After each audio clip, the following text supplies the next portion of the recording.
Մեր ժամանակներում մեկը, ով ինձ ապրելու զորություն է տալիս և բարձրացնում, երբ տկար եմ, Հիսուսն է։ Եթե կարդաք Առակաց 3 գլուխը, կհանդիպեք Աստվածաշնչի ամենագեղեցիկ և մխիթարող համարներից մեկը։ Առակաց 3, 5-6 խոսքեր. Տիրոջն ապավինիր քո բոլոր սրտով և քո հասկացողությանը մի վստահիր։ Քո բոլոր ճանապարհներում ճանաչիր նրան, և նա կուղղի քո ճանապարհները։ Շնորհակալ եմ Աստծուն այս խոսքերի համար, քանի որ իսկապես չեմ հասկանում որոշ բաներ, որ կատարվում են իմ շուրջը։ Սակայն ես իմ ողջ սրտով Աստծուն կվստահեմ։ Իհարկե, հեշտ չէ մշտապես Տիրոջը վստահել, քանի որ մեր սահմանը փակ հասկացողությամբ մենք վախենում ենք։ Վախենում ենք անորոշությունից։ Մենք վախենում ենք վաղվա օրվանից, աշխատանքը, առողջությունը կորցնելուց։ Եկեք աղոթենք դեմ կանգնելով վախի ոգուն։ Կարևոր չէ թե ով ես դու և որտեղ ես,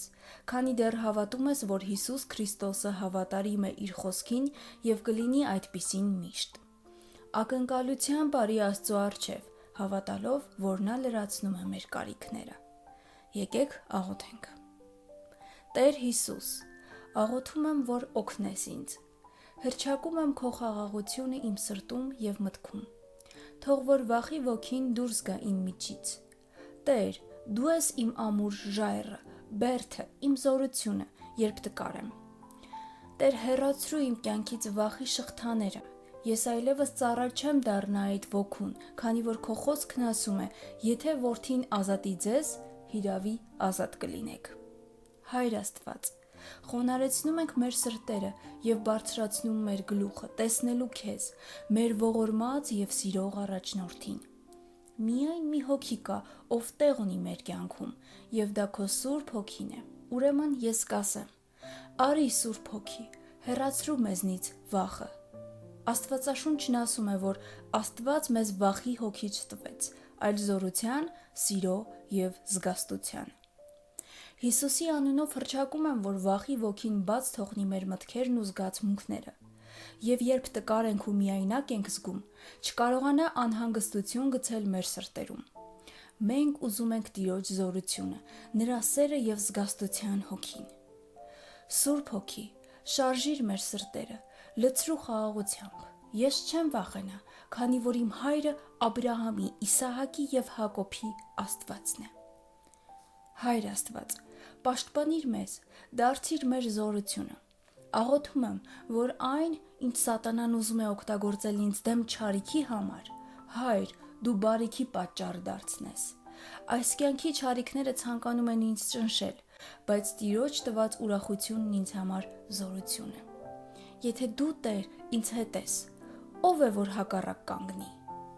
Հիսուսի արյան պաշտպանությունն եմ հռչակում ամեն մարդու վրա, որ լսում է այս աղոթքը։ Թող վախի փոխարեն հավատքն իշխի մեր կյանքերում։ Աղոթում եմ, որ տխրության փոխարեն մեր միտքը ցնծությամբ լցվի։ Աղոթում եմ, որ մտահոգության և սթրեսի փոխարեն մեր միտքն ու սիրտն ապրեն Աստծո պարգևած խաղաղության մեջ։ Տեր, քո մխիթարությամբ և ճշմարտությամբ պատիր քեզ հավատացող ամեն մարդու միտքը։ Ես վստահում եմ քեզ, նշանակում է, որ քեզ եմ հանձնում իմ վախերն ու անհանգստությունները։ Տեր, քո խոսքի մեջ եմ գտնում խաղաղություն։ Հեսու 1:9 Ահա քեզ պատվիրում եմ, զորացիր և քաջ եղիր, մի վախենա և մի զարհուրի, որովհետև քո Տեր Աստված քեզ հետ է ամեն տեղ, ուր որ գնաս։ Տեր, չեմ վախենա, քանի որ դու ինձ հետ ես։ Տիեզերքի և երկրի արարիչը մեր կողքին է։ Մենք ուժեղ ենք և համարձակ միայն այն բանի շնորհիվ, որ Աստծո զավակներն ենք։ Քո խոսքում, Հիսուս, գրված է, որ մեզ խաղաղություն ես տալիս, ոչ թե աշխարհային, այլ քո աստվածային խաղաղությունը, որ ամեն մտքից վեր է։ Աղոթում եմ, որ քո խորհուրդները տաս ինձ, Տեր, և սրբես ինձ անհանգստություն պատճառող մտքերից։ Միայն քո ներկայությունը կարող է իմ մեջ աստվածային երկյուղով լցված միտք նորոգել։ Թող ես գիտակցեմ, որ քո ձեռքում է ապագան, և դու ամեն բան բարուն գործակից ես անում։ Դու ինձ ես տվել զորության, սիրո և զգաստության հոգին։ Ես քեզ հրավիրում եմ իմ տուն և սիրտ։ Թող քո խաղաղությունը, որ վեր է մարդկային հասկացողությունից, լցնի իմ միտքը և դարձնի լույս ուրիշների համար։ Զորացրու ինձ, Տեր։ Ամեն։